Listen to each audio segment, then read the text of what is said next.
Well, good afternoon, good people. Jason here, coming at you from Green Country Agroforestry. It's here in the late end of September and it's raining. That's right. Here we are. I just wanted to have a look out there at that nice pretty blue sky over there. That nice lovely sunshine. Oh yeah, you see, you direct the camera up there, you get the old lens flare. It's kind of sunshiny out there in one direction.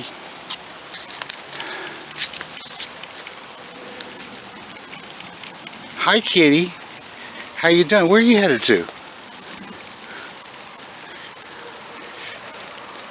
You keeping the garden safe? Huh? You being a good kitty and keeping the garden safe? Hi.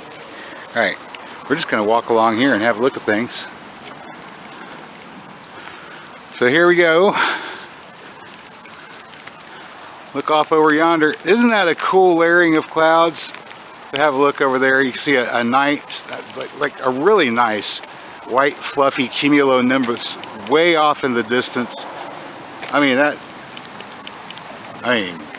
There's like a nimbus stratus that you can maybe take a look at here whenever I get up far enough. But you see there's that a little bit closer and lower. We got some clouds with some rain in them, and there's some that are dropping over us right now. Yeah. It's nuts. We got a little light thunderstorm and sunshine at the same time. So, yeah, see. Alright, let's hold still for a minute here. We got a really dark cloud here in the foreground. You can see a dark cloud in the foreground. And then behind that, that's cumulonimbus. And then we got, that's probably a nimbus stratus way off there in the distance. It looks like it's at the same height, but it's just way off there. Those ones, you know, they get really high up and they usually have flat bottoms. Now the bottoms of them will look like here, what we have in the foreground, right? So the bottoms of them look like that. We have the dark clouds on the horizon. Now typically those ones you'll get lots of hail out of. But what we got coming right now, well, that's what they call a sundog. You got the sun out, you can get yourself a tan, and it's also raining. Oh yeah, this is a bike path here. It used to be the railroad, KD trail, but now it's a bike path. Isn't that cool? And there's the sun, it's shining.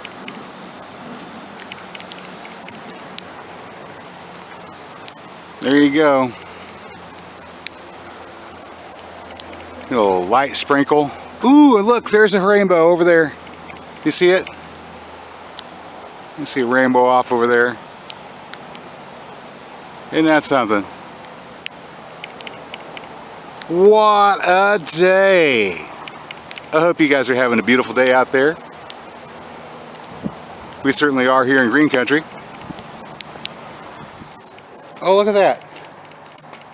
And now we're back. Now we're back in the yard, and yep.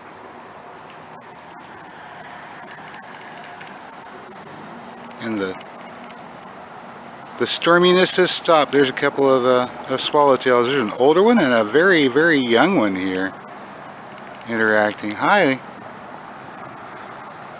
What you trying to do there? Are you trying to mate?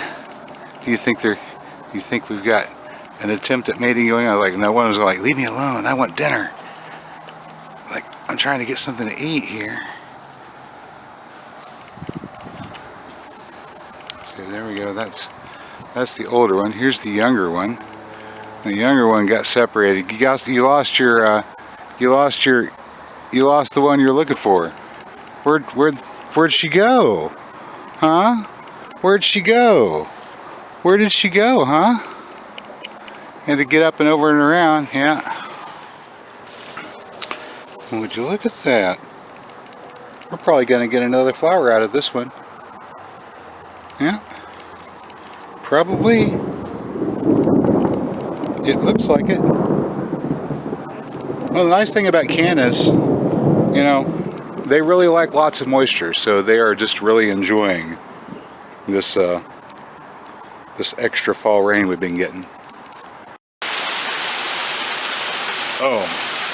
Oh yeah, it's totally raining again. I hope you guys are getting some wherever you're at. Yeah, there we go. That's more like it. Yeah. Ooh. A little moth in there. Hello. We'll have a bunch more flowers coming out of that.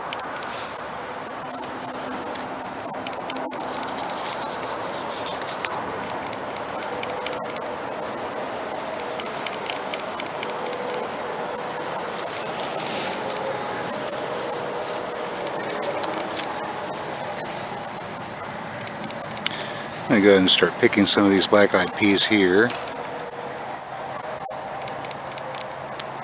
If I leave them on and let them dry out all the way on the plant, they might make it. Or they might get to a certain extent and then get devoured by critters. So we're just going to go ahead and pick these guys off before that can happen.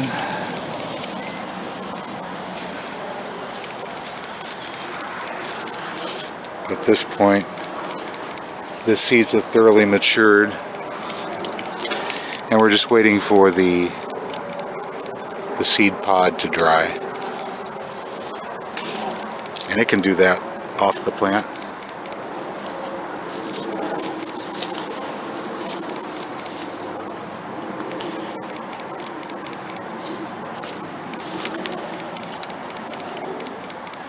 A few days ago I started interplanting buckwheat in here and some daikon radish. And there's already a little bit of daikon radish that's coming up, like this one right here. And this one right here.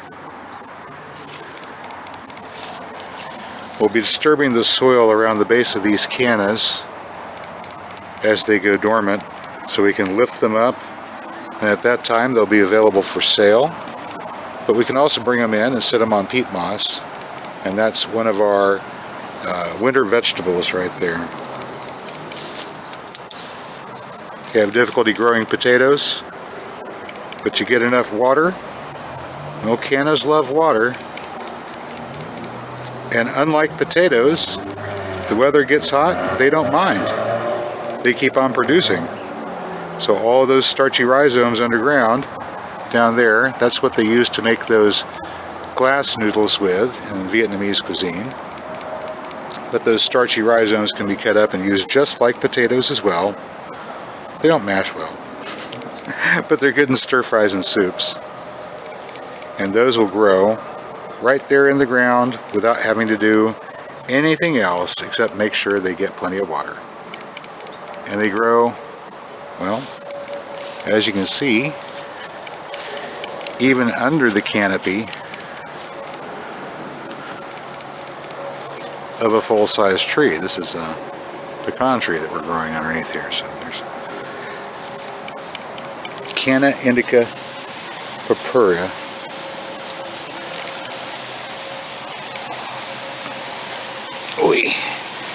Yeah, we got some more black-eyed peas growing down under here too. Alright, so there we go. That's black-eyed peas. We plant these just as the summer heat comes on, and then they're ready to pick just about the time fall gets here. And they're lovely. Ooh, wow, look there. So that little shoot coming up, that's from a new canna rhizome that's been formed underground. That's nice. These were just like little tiny bits, the canna, this plant here, just little tiny bits of root whenever I put them down. And now I get about 2 or 3 pounds of rhizomes out of each one of those.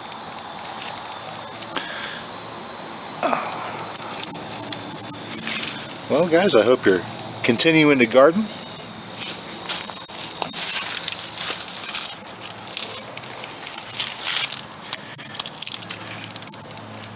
And enjoying your harvests as they come.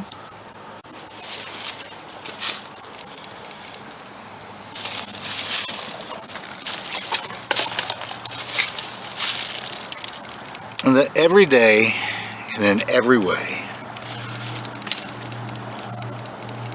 you get out there and get growing.